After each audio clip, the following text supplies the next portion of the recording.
Herkese merhabalar. Neşe'nin Tarif Adresi YouTube sayfama hepiniz hoş geldiniz. Bugün sizinle bu görmüş olduğunuz tığ işi yelek modelinin yapılışını anlatacağım. Yine baştan sona modelimizi kuruyoruz. Koltuk altına kadar ördüm. Koltuk altı kesimi, yaka kesimi, omuz birleştirmesi ve kenar oyasıyla tamamıyla anlattım. Şöyle örmüş olduğum yeleğin şu ölçülerini de vereceğim size. Ona göre yapmak isterseniz birebir aynısını uygulayabilirsiniz. Batik ip kullandım. Bütün örülen bir model. Şu renk gidişatları uyumlu olsun diye bütün örüyoruz. Şimdi şöyle ölçülerini vereyim. Batik ipten 3 yumak kullandım. 2 numara 1,75 milimetrelik tığ kullandım. Eni 56 santim. Oyaları yapmadan önce ütüsüz haliyle 54 santimdi. Şu an 56 santim. Omuzdan etek ucuna kadar da 73 santim geliyor. Şimdi yeleğimi bitirdim arkadaşlar ben. Yaka kesimini yaptıktan sonra şu kısmı 9 bıraktım. Şunları 1, 2, 3, 4, 5, 6, 7, 8, 9 bıraktım burayı. 10 da bırakabilirsiniz. Ensede fazlalığımız var. 10 da yapabilirsiniz arkadaşlar burayı. 9 da olur, 10 da yapabilirsiniz. Kenarlarını yaparken de ilk önce 3 zincir çekip koltuk altında ama. Çünkü şu kısımlarda potluk olabilir. Şu kısımlarda genişlik varsa 3 zincir çekip önce battım. Sonra kenar ilk tığlamamı yaptıktan sonra kenar oyasını da yapıp kollarını da tamamladım. Bu kısımları da çok gevşek örmeyelim. Arada sıra sıra değil de arada atlayalım şu köşeleri. Daha düzgün olsun. Çok potluk olursa yeleğimizde oyalarında şu şekilde bir potluğumuz ya da bu kısımda şöyle bir genişleme olabilir arkadaşlar. Evet, bunları da dikkat edersek yeleğimiz güzel olur. Şöyle ense kısmını da söyleyeyim. Ense kısmında da yaparken arkadaşlar bir zincir atlayıp battım. Kenar tığlamasını da bu kısımları toplu olacak şekilde tamamladım. Evet, çok açıklayıcı bir anlatım olduğunu düşünüyorum. İnşallah sıkılmadan dinlersiniz. Yapacak olan arkadaşlarıma şimdiden kolay gelsin diyorum. Evet, ve modelimizin yapılışına geçelim. Batik bir ip kullanıyorum. 2 numara 1,75 milimetrelik tığ ile örüyorum. Bismillahirrahmanirrahim diyerek örneğin yapılışına başlıyorum. Öncelikle ipimizi tığımıza sabitleyelim. Sonra 1, 2, 3, 4.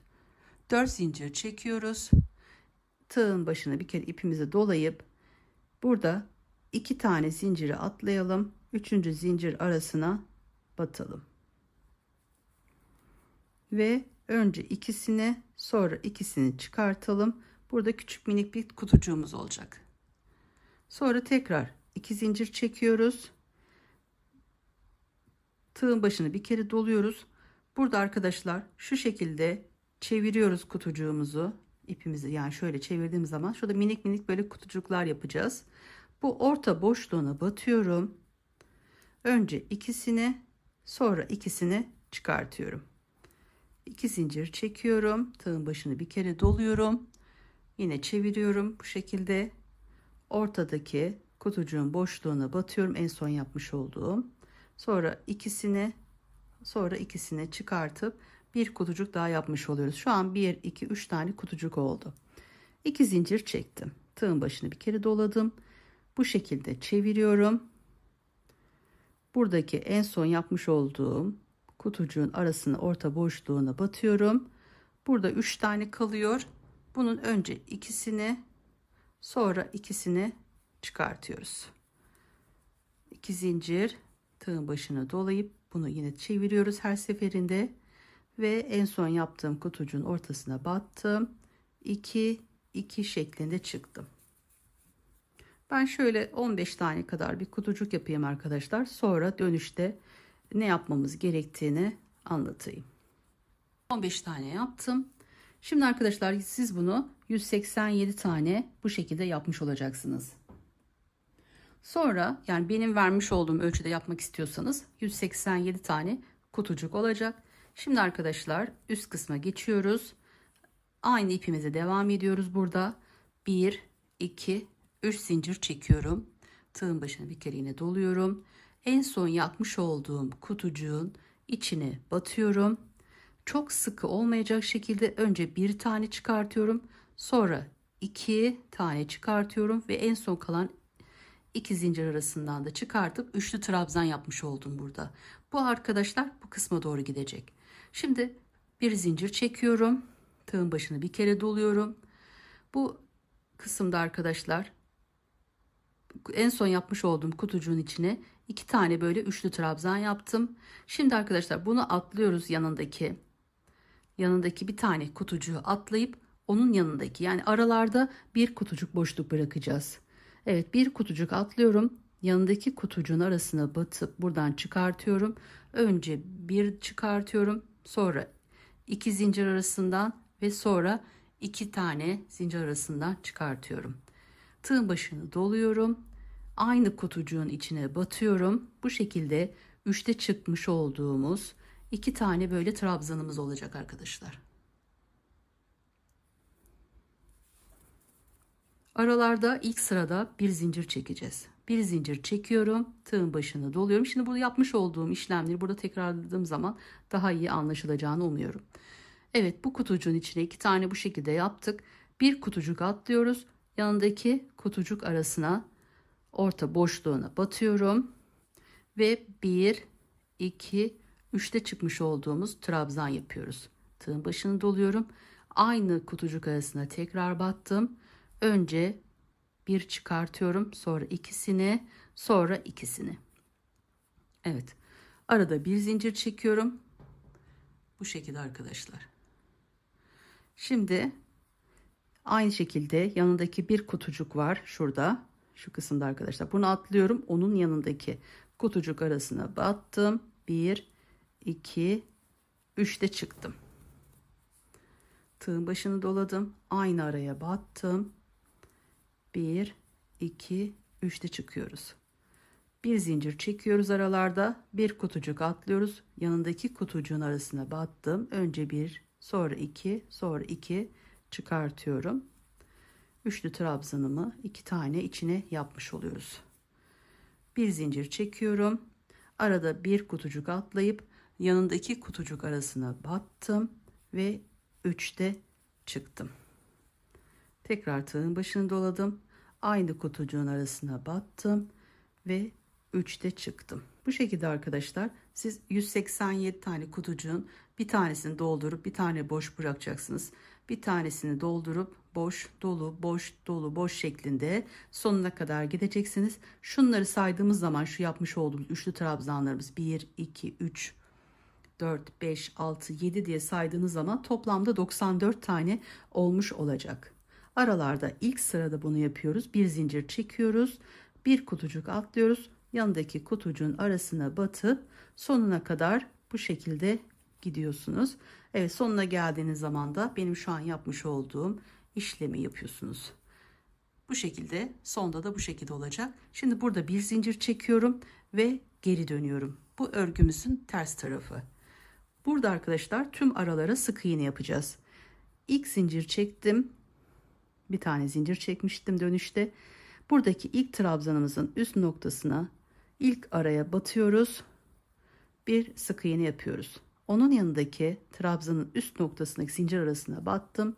Sık iğnemi yaptım. Aralarda arkadaşlar bir zincir çekmiş olduğumuz yere burada 2 tane sık iğne yapıyoruz. Üst sık iğneler ilk zincir arasına ve onun arasına.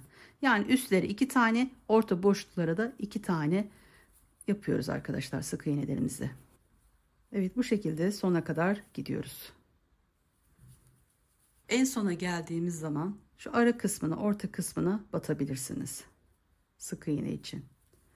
Evet, şimdi dönüşlerde 1, 2, 3, 4 zincir çekiyorum ve yeleğimizin ön tarafına başlayacağız. Artık bundan sonrası arkadaşlar daha kolay olacak. Tığın başını doladım. Bakın ilk zincir burada dibine batmayacağız. Dibine değil. Bu artık buradakinin bir tanesi olmuş oluyor. Bunun yanındaki zincir arasına batıyoruz. Dibine değil yani, onun yanındaki zincir arasına battım. 1, 2, 3 de çıktım. Şöyle göstereyim. Burada artık şu kısımda bir zincir çekmiştik birinci sıramızda. Şimdi artık hep arkadaşlar 2 zincir çekeceğiz ama bunları çok gevşek çekmeyelim. Yoksa yeleğimizde farklılıklar, açılmalar, şekilde açılmalar olabilir. Evet, 2 zincir çektim. Tığın başını doladım. Burada 1, 2 zincir atlıyoruz. Yani 3. buradaki trabzanımızın tam üst noktası olacak şekilde üst kısmına battım ve 3'te çıktım. Aynı şekilde onun yanındaki zincir arasına da battım. Şöyle arkadaşlar. Aynı sırada olacak yani. Bu şekilde. Evet, arada 2 zincir çekiyoruz. Burada sayabilirsiniz. 2 zincir atlayıp 3. yani bunun tam alttaki trabzanın tam üstündeki zincir arası oluyor. Yani aynı sırada olmasına dikkat edelim. Burada 3'te çıkalım. Ön tarafta aynı şekilde olacak. 2 zincir çektim. Tığın başını doladım. 2 zincir atladım. 3. zincir arasına batıyorum. Ve aynı şekilde onun yanındaki aralarda 2 zincir, 1 2 tane atladım. 3. zincir arası alttaki trabzanımın tam üst zincir arası olacak.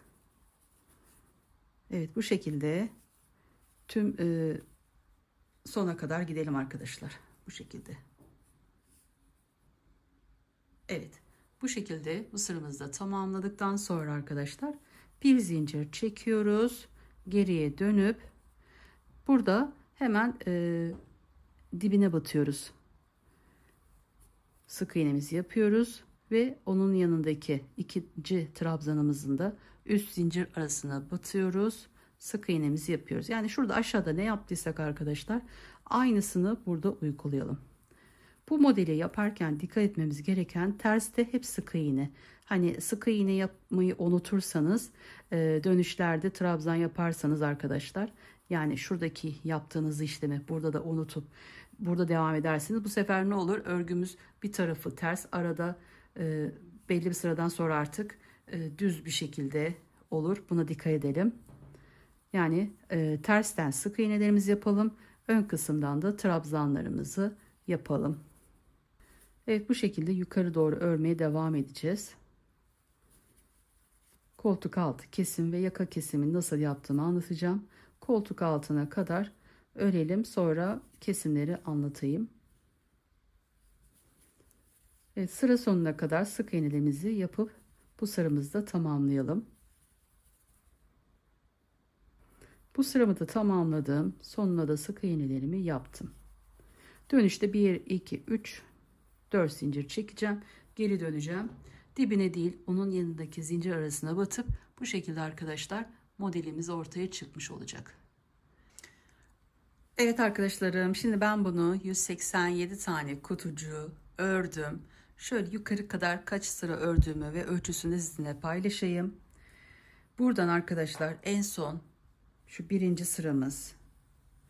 Buradan başlıyorum. 1, 2, 3, 4, 5, 6, 7, 8, 9, 10, 11, 12, 13, 14, 15, 16, 17, 18, 19, 20, 21, 22, 23, 24, 25, 26, 27, 28, 29, 30, 31, 32, 33, 34, 35.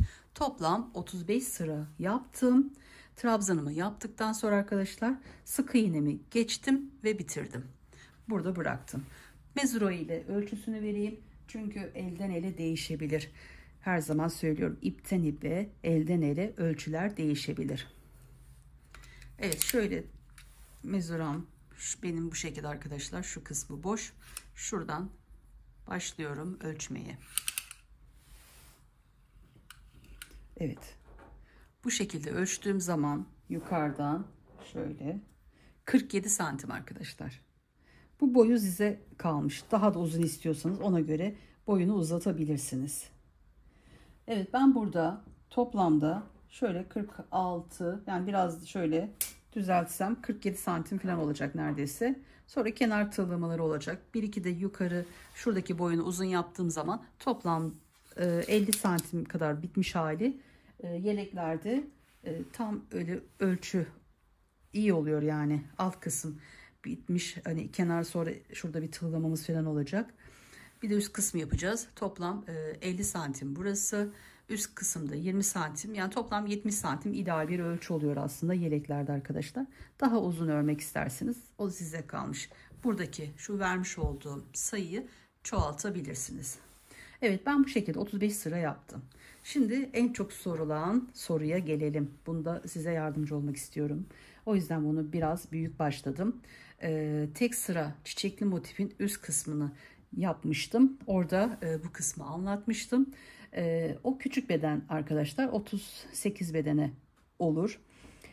Oradaki sayılar farklı oluyor. Yani koltuk altında 3 tane bırakmıştık burada. Bu büyük beden olduğu için bunda 4 tane bırakmayı düşünüyorum. Ama burada dikkat etmemiz gereken arkadaşlar, hesaplarımızı, işaretlerimizi koyacağız, hesabımızı yapacağız. Nasıl yapıldığını size anlatacağım.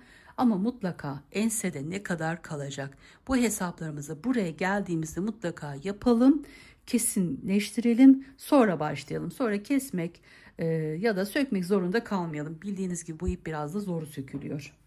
Evet, şimdi arkadaşlar şöyle tam kapattığımız zaman, tam ortalayıp şöyle kapattığımız zaman aslında buradaki sayımız 1 olunca, buradaki mesela burası 23, bu kısımda 23 olunca aslında bize önlerin sayısını vermiş oluyor. Ama size ben şöyle nasıl başka bir kolay olan sayı verme yöntemini de söyleyeyim. Şimdi buradaki arkadaşlar şu yapmış olduğumuz üçlü trabzanlar 1, 2, 3, 4, 5, 6, 7, 8, bunu sayalım. Buradan başlayalım. Komple böyle sayalım arkadaşlar. Sonuna kadar. Şimdi burada 94 karemiz var bizim. Hani burada söylemiştim başta anlatırken. 94 tane. Bu 94'ü arkadaşlar 4'e bölüyoruz. Karşımıza 23,5 çıkıyor. Bu 23,5'un 23 diyelim biz buna. 23 önler olacak arkadaşlar. 23 de yani arka kısmı olmuş oluyor. Evet, bu şekilde sayımızı buluyoruz. Ne yaptık? Buradaki bütün sayılarımızı şu 1, 2, 3, 4 diye saydık. 94 geldi. 94'ü 4'e bölüyorum ve önleri bu şekilde hesaplıyoruz. Sayımız 23 geldiyse elimize bir tane şöyle işaretimizi alıyoruz.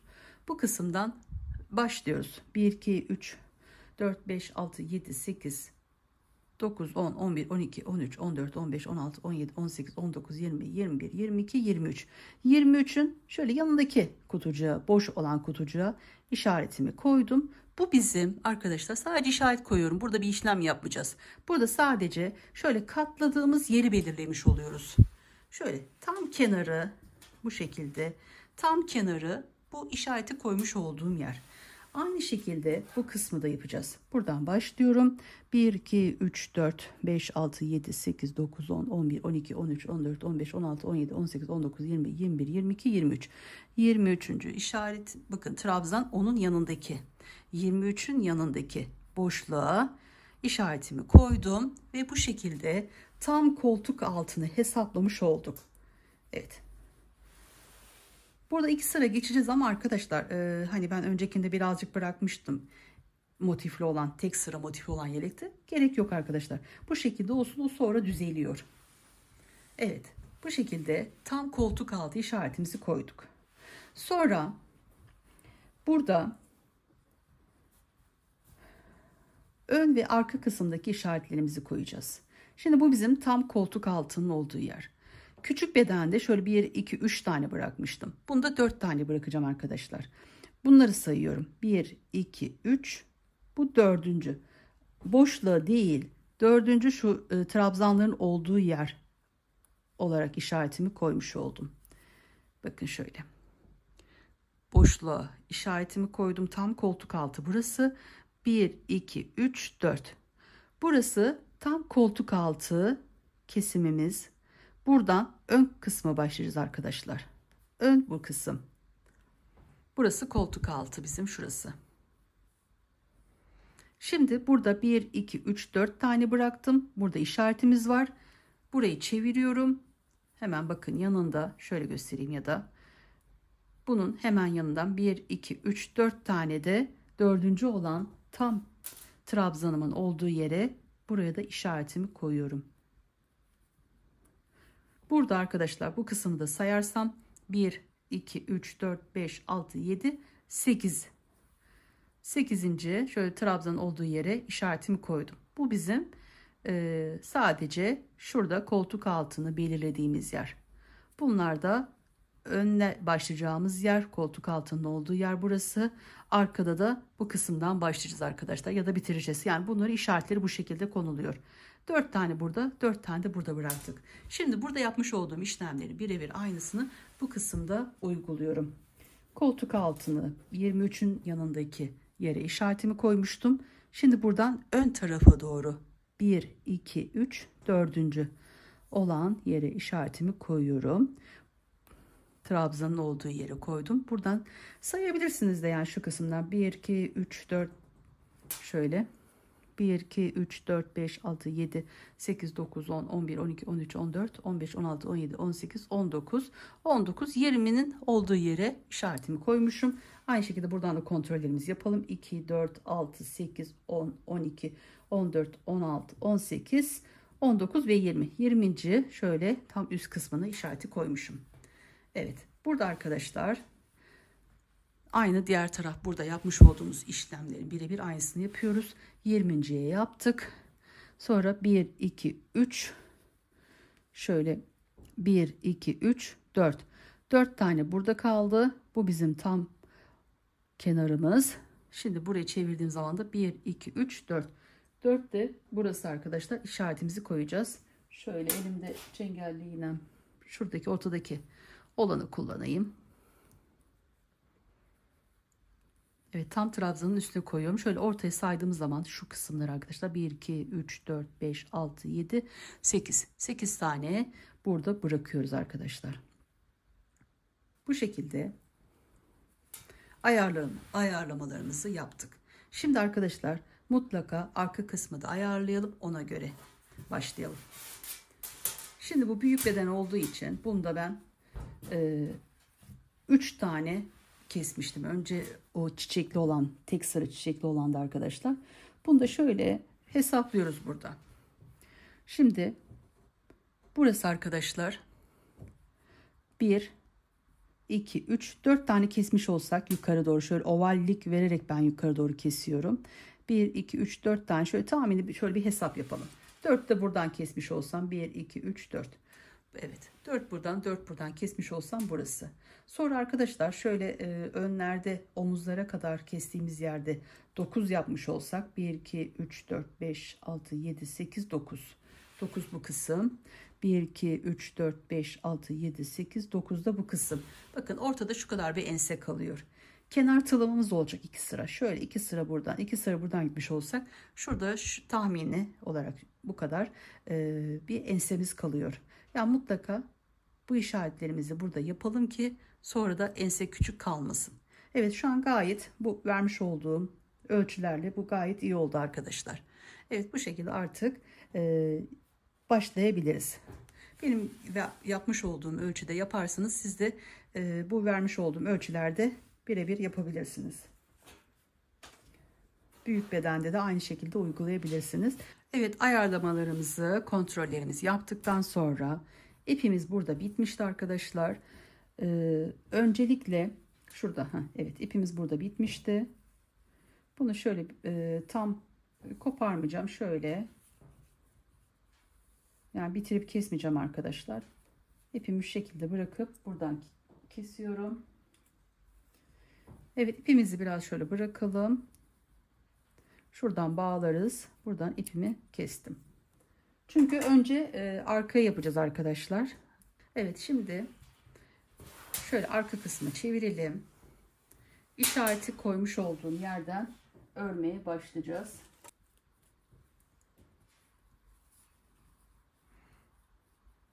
Bunu çıkartıyoruz artık bu işaretimizin olduğu yeri.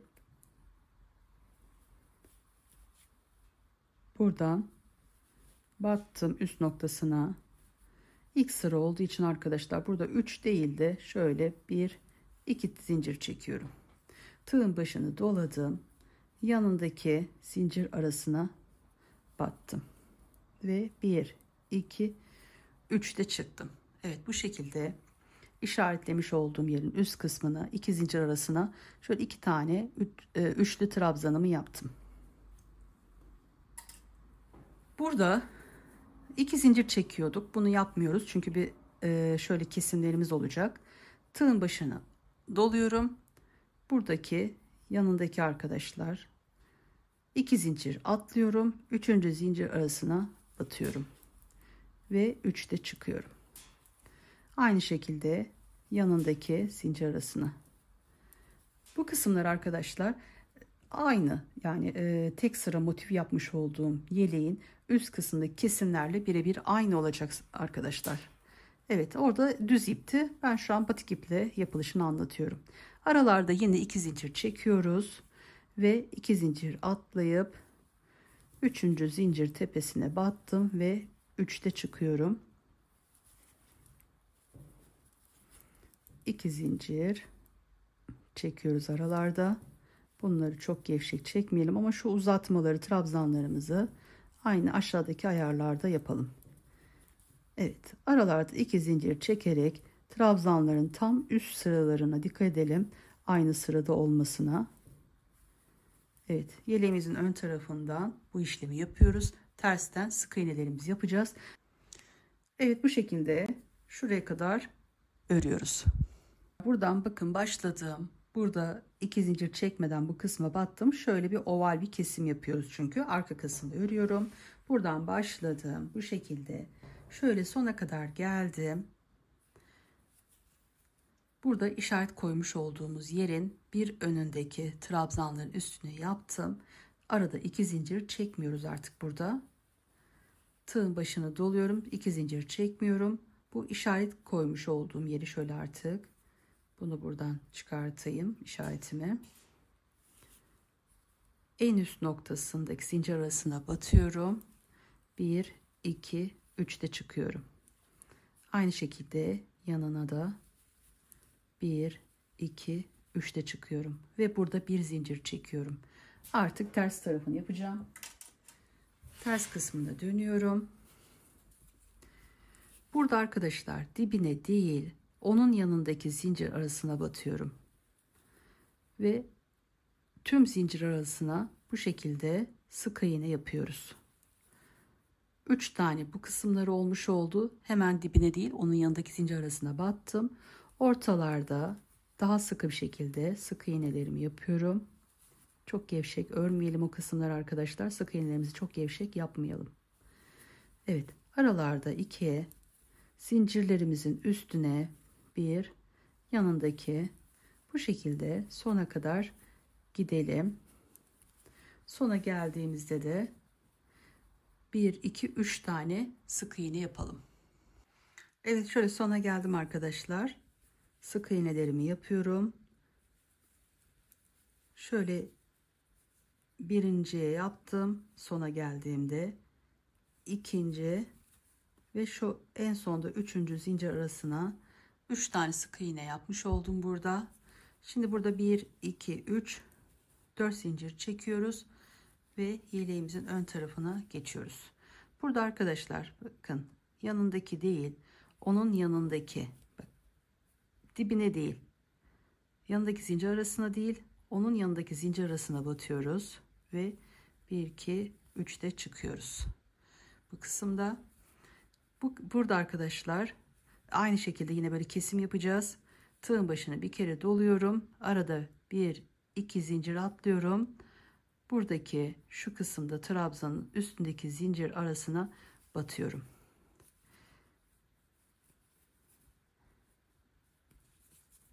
Hiç zincir çekmiyoruz arada. Şöyle tekrar baştan göstereyim. Bir zincir atladım, yanındaki zincir arasına battım şu kenar için.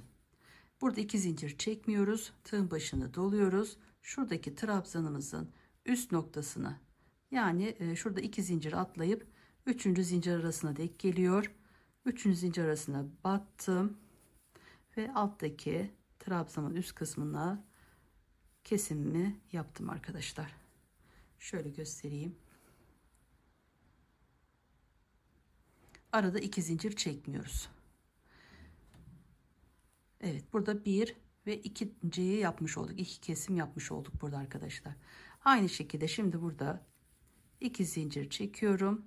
Altta da 1 2 zincir atlıyorum. 3. zincir arasına batıyorum ve yanındaki araya da batıp üçlü trabzanımı yapıyorum. Aralarda 2 zincir çekip şöyle sonuna kadar gidelim. 1 2 zincir atlıyoruz.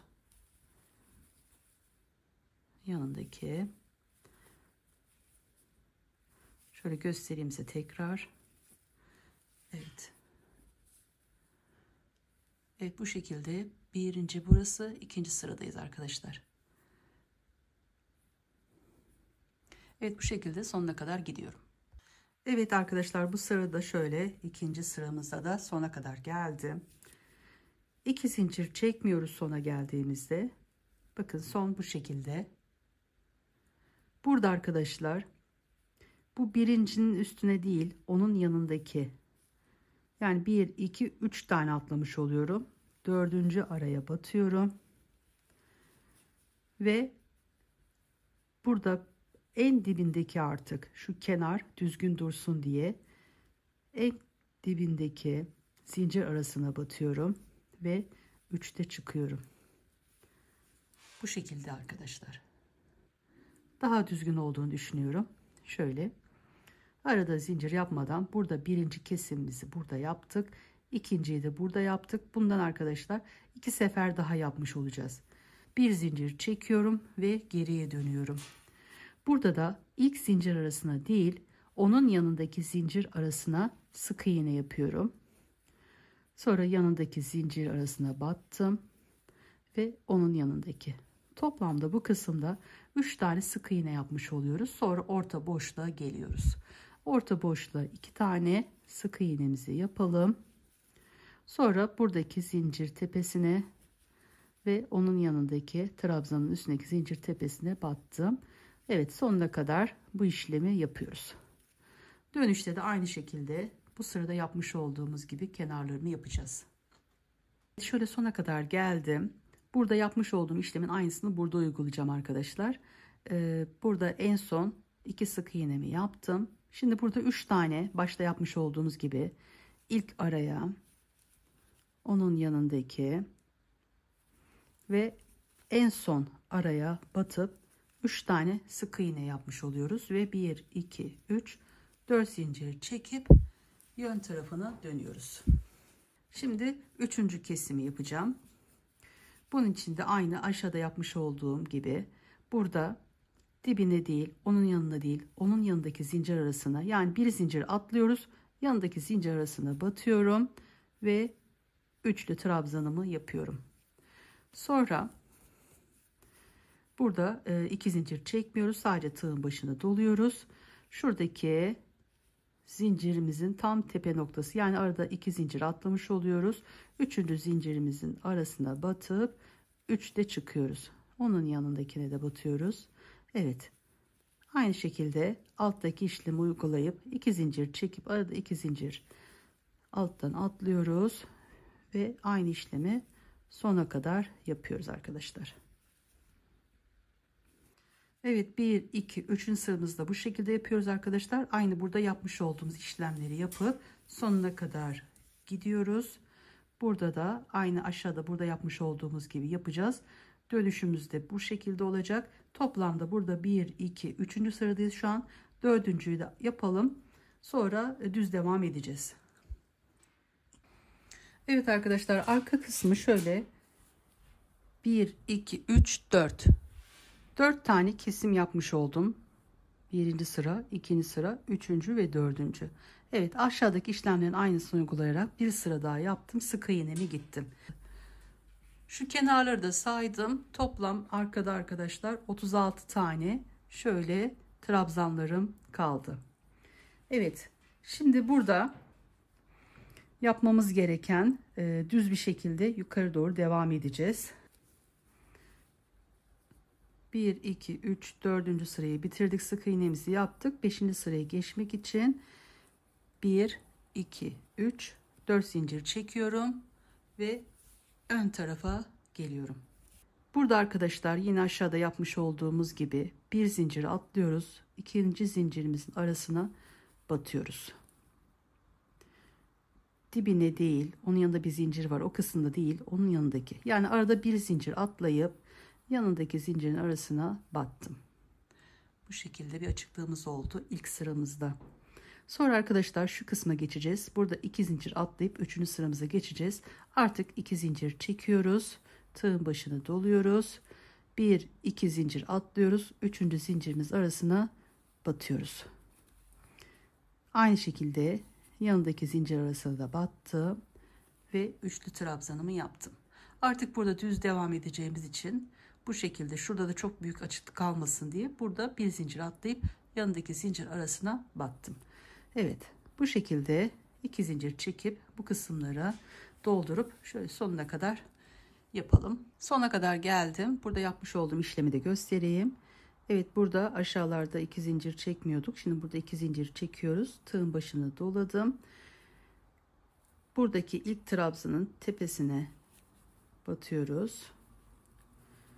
Ve bir zincir atlayıp onun yanındaki, artık şu dip nokta diyelim artık, bu kısma batıyoruz. Evet, bu şekilde artık kesimlerimiz bitti arkadaşlar. Buradan 1 2 3 4 kesim yaptık ve bu kısmı da düzleştirdik. Bir zincir çekiyoruz ve geri dönüyoruz. Aynı aşağılarda yapmış olduğumuz gibi ilk zincir arasına dibine batıyorum. Sık iğnemi yapıyorum. Onun yanındaki zincir arasına da battım. Ortaya da 2 sık iğne, üstlerine 1 2 sık iğne yaparak sona kadar gidiyorum. Dönüşlerde de artık burada aşağıda yapmış olduğumuz işlemleri yapıp yukarı doğru devam ediyoruz. Yeleğimi şurada arkadaşlar 1 2 3 tane yapmıştım. Dördüncü de aynı burada yapmış olduğum işlemleri uygulayarak dördüncüyü de tamamladım. Sonra şu kısımda düz olarak yapılışını anlattıktan sonra yukarı doğru örmeye devam ettim. Buradaki şöyle sayımı vereyim. Şu şekilde.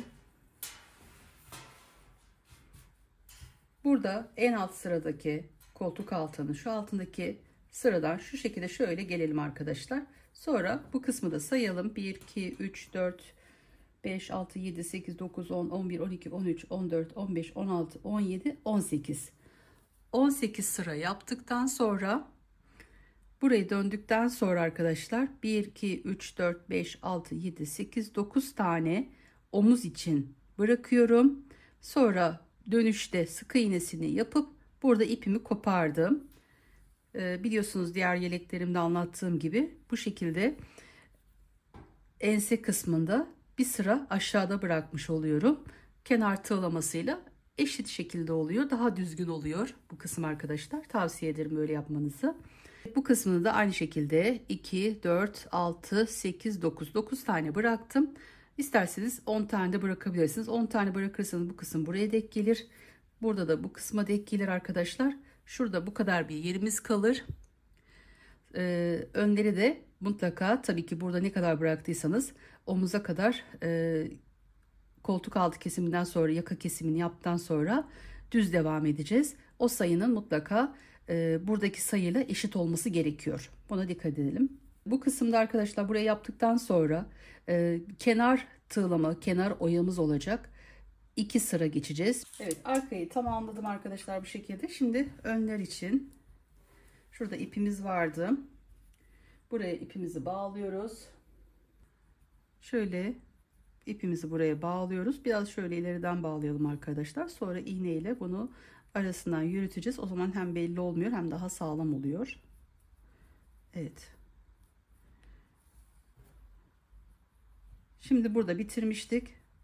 En son tersten sık iğnemizi yaptık. Ön tarafa geldik. Burada artık yaka kesimine bu sırada başlıyoruz. Bu kısma geldiğimiz zaman da koltuk altı kesimimizi yapacağız. Evet, yaka kesimimiz için şöyle tersten sık iğnelerimizi yaptıktan sonra 1 2 3 4 zincir çekip ön tarafa dönüyorum. Tığın başını alıyorum. Dibine değil, yanındaki zincir arasına batıyorum. 1 2 3'te çıkıyorum. 2 zincir çekiyorduk. Yaka kesim yapacağımız için bunu burada yapmıyoruz arkadaşlar. Aynı şu koltuk altında yapmış olduğumuz işlemi uyguluyoruz. 2 zincir atlıyoruz burada. 3. zincir arasına tığımızın başına aldık. Buradan bu ipimizi de şöyle düzeltelim. 2 3'te çıkıyorum. Aynı şekilde yanındaki zincir arasına da batıyorum. Evet, ilk yaka kesimimizi yaptık. Bundan sonra arkadaşlar aynı şekilde 2 zincir çekip buradaki kutucuklarımızı tamamlayıp şu işaret koymuş olduğumun bir önceki trabzanın şu üst noktasına kadar örüyorum. Evet, buradan başladım. Şöyle son işaret koyduğumun bir önünde bıraktım arkadaşlar. Bu kısmı anlatacağım. Burada artık koltuk altı kesimine başlayacağız. Bir de bu kısımda şunu hatırlatmak istiyorum. Şimdi önce batik ipimizde arka kısmı örüyoruz. Benim bu ipimde renk gidişatı çok fazla arkadaşlar. Beden büyüdükçe de bunlar daha kısalacak. Daha küçük bedenlerde bu mesela yeşil burada 2 sıraysa 3-4 sırada olabilir arkadaşlar. Her bedende farklı bir renk gidişatı olabilir. O yüzden şöyle batik iplerde önce arka kısmı örüyoruz arkadaşlar. Arka kısmı ördükten sonra isterseniz ön kısmında buradaki renklerin renk gidişatına göre önlerde ipleri koparıp bağlıyoruz, düğümlüyoruz. O şekilde örmeye devam ediyoruz. Şöyle devam edelim kaldığımız yerden. Evet, koltuk altı için burada 1 2 3 4 5 6 7 8 tane bıraktık. 8. olan yere işaretimizi koymuştuk. İşaret koymuş olduğum yere artık işaretimi çıkartıyorum. 2 zincir çekmeden buradaki trabzanımın ilk birinci sırasına batıp üçlü trabzanımı yapıyorum. Yanındaki zincir arasına da aynı şekilde işlemi uyguladım. Evet, bu şekilde koltuk altı kesimimizi yapmış olduk. Bir zincir çekip geri dönüyoruz. Tersten her zaman sık iğne yapıyoruz. Dibine değil, yanındaki zincir arasına batıyoruz. Onun yanındaki zincir arasına ve yanındaki. Bu kısımda 3 tane olduğunu söylemiştim arka koltuk altı kesiminde. Sonra ortalara arkadaşlar 2 tane sık iğne, üstlere de 2 tane sık iğne şeklinde sona kadar geliyoruz. Evet, şöyle sona kadar geldim arkadaşlar. Burada 1 2 3 tane zincir arasına batıyoruz. Sık iğnemizi yapıyoruz. Şöyle en sonda arasına battım, sık iğnemi yaptım. Evet, şimdi 1 2 3 4 zincir çekip yeleğimizin yön tarafına geliyoruz. Evet, koltuk altı kesiminde bir sıra yaptım. Bir de şunu söyleyeyim arkadaşlar. Koltuk altı arka kısımda 4 tane kestik. Mutlaka arka 4 ise önlerinde 4 olması gerekiyor. Hani ben arkayı 4 keseyim, önü 3 keseyim diye bir şey yapmayalım. Çünkü buradaki şu şekilde sıramız düzgün olsun. Evet. Yön tarafta da aynı şekilde uyguluyoruz. 4 zincirimizi çektikten sonra tığın başına doluyoruz. Bir zinciri atlayalım. Onun yanındaki zincir arasına batalım. Ve 3'te çıktığımız trabzanımızı yapalım. Tığın başına doladım. 1 2 zincir atlayıp 3. zincir arasına battım. Tığın başını doladım. Yanındaki zincir arasına battım. Evet, ikinci sırada yaka kesimimizi bu şekilde yapıyoruz. Artık 2 zincir çekip arada 2 zincir atlayıp 3. zincir arasına battım. 3'te çıktım, trabzanımı yaptım. Evet, bu şekilde aynı aşağıda yapmış olduğum işlemi yapıyorum. Bu kısımlara geldiğim zaman bu şekilde yaka kesimimizi yapacağız. Koltuk altıda bir tane yaptık. 4 tane olana kadar kesmeye devam ediyoruz arkadaşlar. Evet, şöyle sonuna kadar örüyorum. Evet, şöyle sonuna kadar geldim. Şu kısımdayım arkadaşlar. Şurada 1 2 3. trabzanın üst kısmını doldurduktan sonra burada 2 zincir çekmiyoruz. Tığın başını doluyoruz. 1 2 3. zincir arasına batıyorum. Sonra burada arkadaşlar bir zincir atlıyorum. Yanındaki en son şöyle zincir arasına batıp 1 2 3'te çıkıyorum. Evet, bu şekilde koltuk altı ikinci sıramızı da yaptık. Bir zincir çekip geri dönüyorum. Dibine değil, yanındaki zincir arasına battım, sık iğnemi yaptım. Aynı aşağıda yapmış olduğumuz işlemleri yapıyoruz arkadaşlar.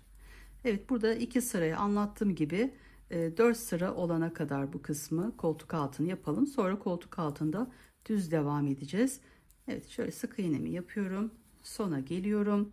Burada da aynı şekilde 1 2 3 tane sık iğnemi bu kısımda tamamlayıp 4 zincir çekip yeleğin yön tarafına gelip aynı burada yapmış olduğum işlemi 2 sefer daha tekrarlıyorum.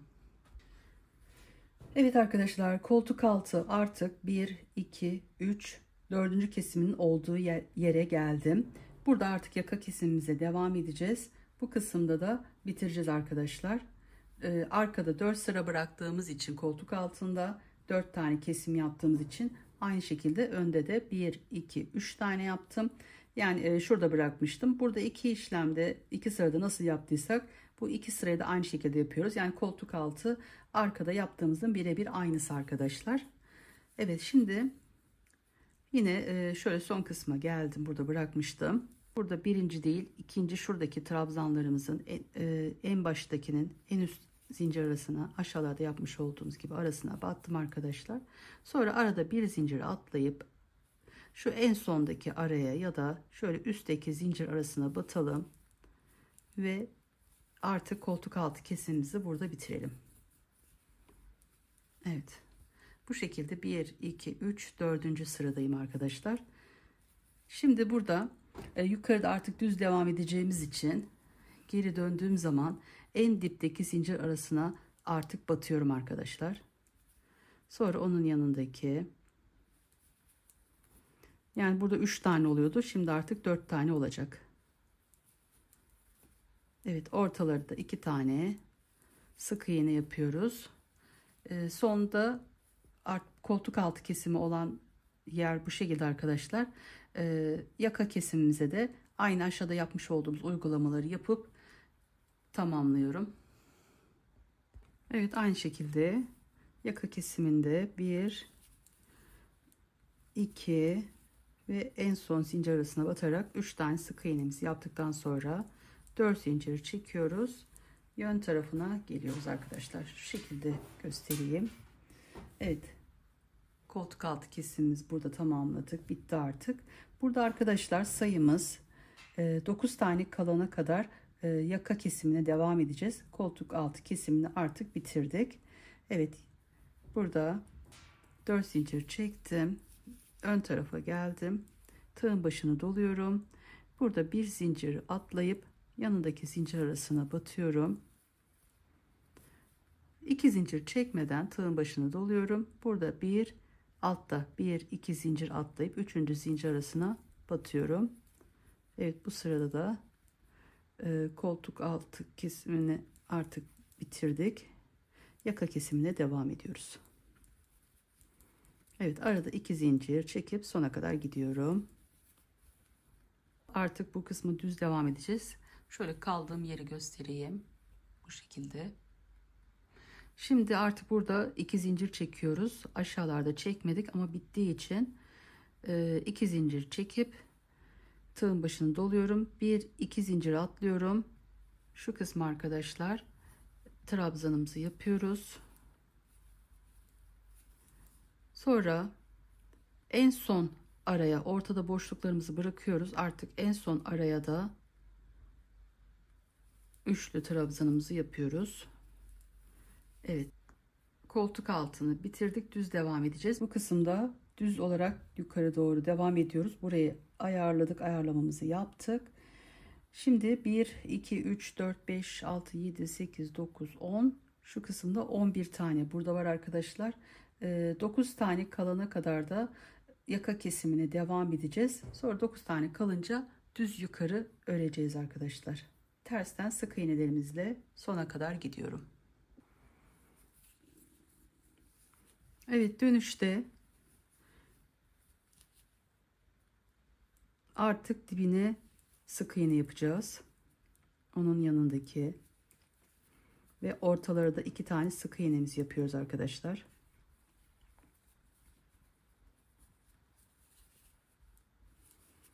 Bu şekilde sona kadar gidiyorum. Evet, sonda da 3 tane sık iğne yapacağız. 1, 2, 3 tane aşağıda yapmış olduğumuz gibi sık iğnemiz yapacağız. Sona geldim. Sık iğnelerimi yaptım. 4 zincirimi çektim. Ön tarafa geldim. Evet, burada bir zincir atlıyorduk. Yanındaki zincirimizin arasına batıyorduk. Çünkü yaka kesimine devam ediyoruz. Tığın başını doluyoruz. 2 zincir atlıyoruz. 3. zincir arasına batıyorum ve onun yanına. Evet, bu şekilde arkadaşlar artık bu kısma buraya kadar geleceğim. Şu kısma. Aynı şuradaki gibi yukarı doğru devam edeceğim.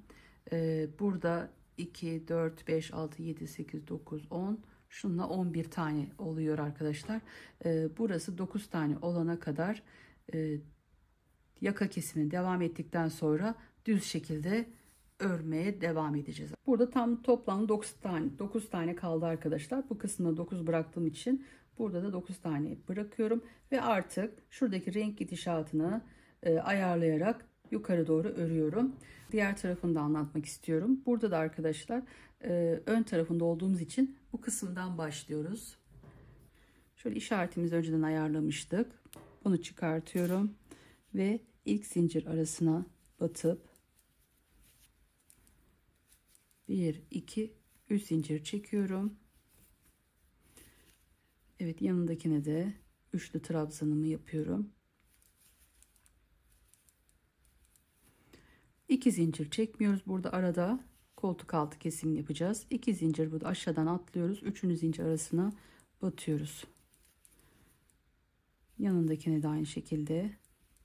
Artık aralarda 2 zincir çekerek burada yapmış olduğumuz işlemi yapacağız ve yaka kesimine geçeceğiz. Yaka kesiminin olduğu yere geldim. Şu an sonun kısmındayım arkadaşlar. İlk yaka kesimimize burada başlıyoruz. 2 zincir çekmiyoruz burada. Tığın başını doluyorum ve şuradaki trabzanlarımı yapıyorum. Yanındakine de batıyorum.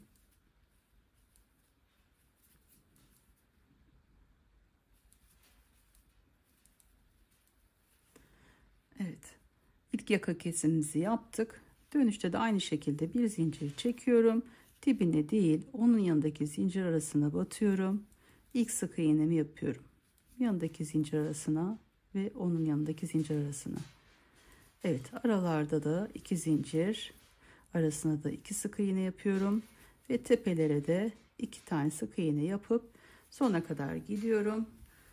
Buraya geldiğim zaman da aynı diğer tarafta anlatmış olduğum gibi 1, 2, 3 tane sık iğne yapıyorum ve koltuk altında 4 tane bırakacağız arkadaşlar. Bu kısımda da devam edeceğiz. 4'ten sonra diğer tarafa anlatmış olduğum gibi yapın arkadaşlar bu kısmı da. Evet. Şimdi sık iğnelerimi yapıyorum burada.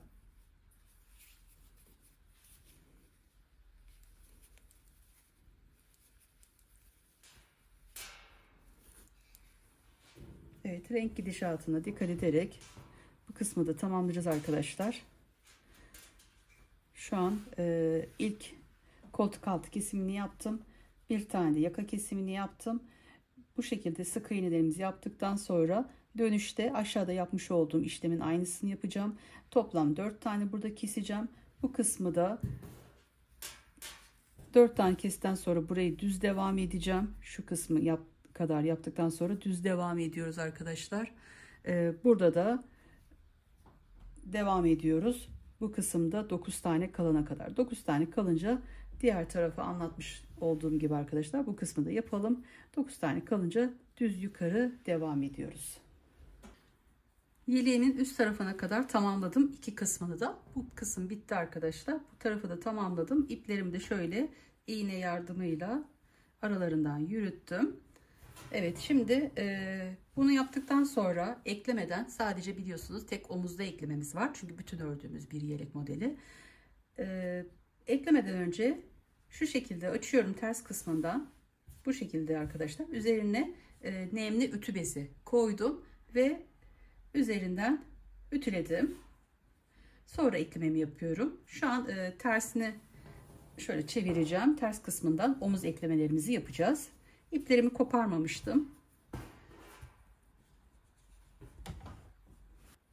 Burada en kenardan ilk zincirimizin arasından ve karşı tarafta ipimiz, bu ipimizin arasından önce geçiriyoruz.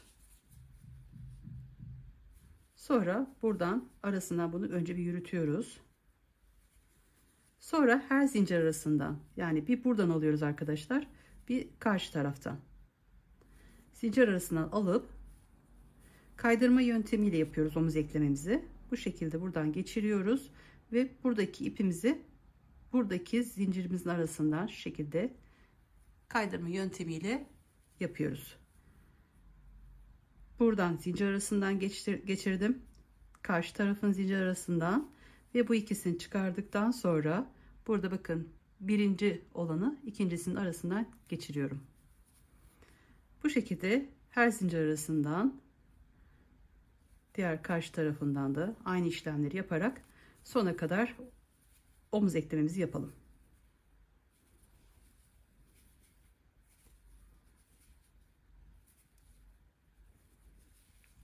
Çok sıkmadan gevşek bir şekilde olsun. Omuz eklemesini sonuna kadar yaptım, tamamladım arkadaşlar. Yön tarafından şu şekilde. Evet, bu şekilde tamamladık. Şimdi diğer tarafını da aynı burada yapmış olduğum gibi kaydırma yöntemiyle sonuna kadar ekliyorum. Omuz eklemelerimizi yaparken arkadaşlar buradaki şu trabzanlarla şu karşıdaki trabzanların aynı arada olmasına dikkat edelim. Bakın karşılıklı olarak.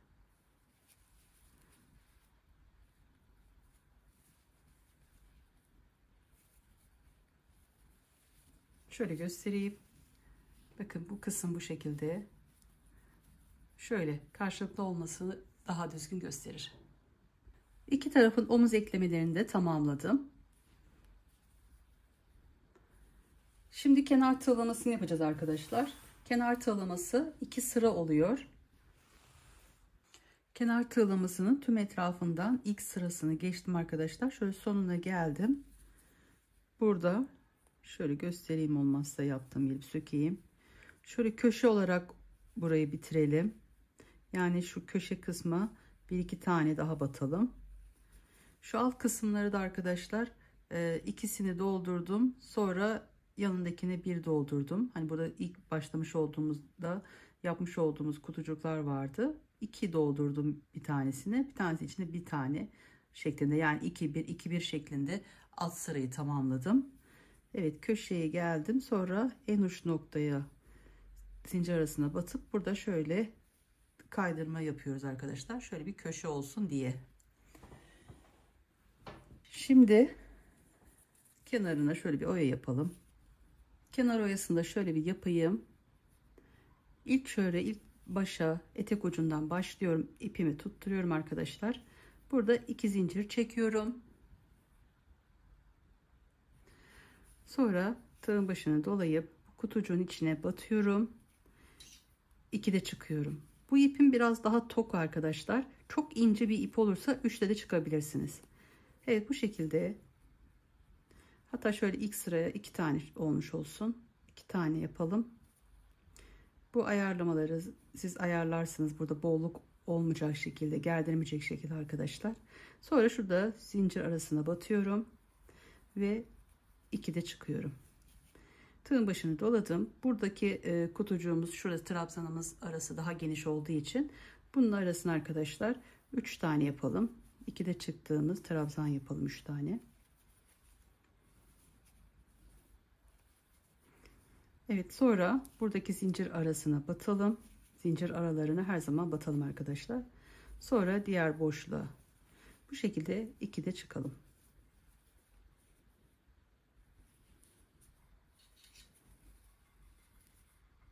Buradaki zincir arasına batıyorum ve 2 de çıkıyorum. Orta boşluklara 3 tane yapıyorum. Tüm yeleğimizin etrafından bu şekilde arkadaşlar ilk tığ oyamızı yapıyoruz. Kenarını yapıyoruz. Bunun üzerine de istediğimiz tığ oyasını yapabiliriz. Kenar tığlamasını. Evet.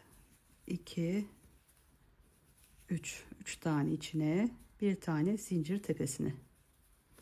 Evet, bu şekilde arkadaşlar tüm yeleğimizin çevresinden etek etrafından geçiyoruz. Çok böyle gerdirmesin, çok bol da olmasın, sarkma olmasın. Bunu ayarlayıp ona göre yapalım arkadaşlar. 2 zincir çekiyorum, tığın başını doladım. Burada 1 2 atlıyorum, 3. zincir arasında batıyorum. Şöyle çok serbest yapmayalım, biraz sıkalım bu kısımda arkadaşlar. Sonra arada üst kısımda, sonra üst kısımda 2 zincir çekiyorum, araya batıyorum, 2 de çıkıyorum. Aynı şekilde yine aynı araya battım, 2 de çıktım. Baştaki birlikte 1 2 3 4 tane oldu, 5 tane yapalım. Sonra arada 2 zincir atlayıp 3. zincir arasına batalım. Bu şekilde 2 zincir, 1 2 zincir atlayalım, 3. zincir arasına batıyoruz. 2 de çıktık burada. Sonra da 2 zincir çektim.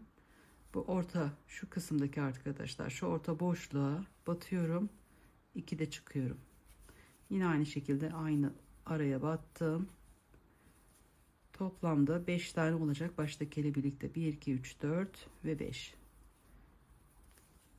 5 tane olduktan sonra 1 2 zincir atlıyoruz, 3. zincir arasına batıp buradan şöyle kaydırma yöntemiyle çıkıyoruz.